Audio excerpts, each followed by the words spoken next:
पूर्ण व्हिडिओची link description बॉक्समध्ये. मित्रांनो, ममता बॅनर्जी आता हतबल दिसते, निराश झालं आहे.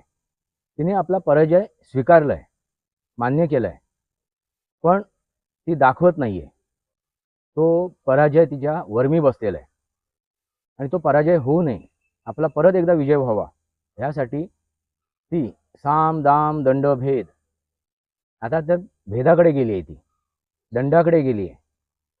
म्हणजे कोणत्याही परिस्थितीत, कोणत्याही स्थितीत ही निवडणूक जिंकायची. आता ममता बॅनर्जी यांनी माटी और माणूस याच्यावरती आंदोलन करून ती सत्ता प्राप्त केली होती.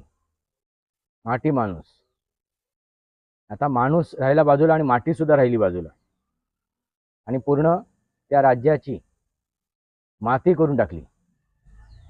ही परिस्थिती का आली? कारण डोक्यात हवा गेली मित्रांनो. ही जी आज वेळ आली ना घरका ना घाटका, ही परिस्थिती का आली? डोक्यात हवा गेली.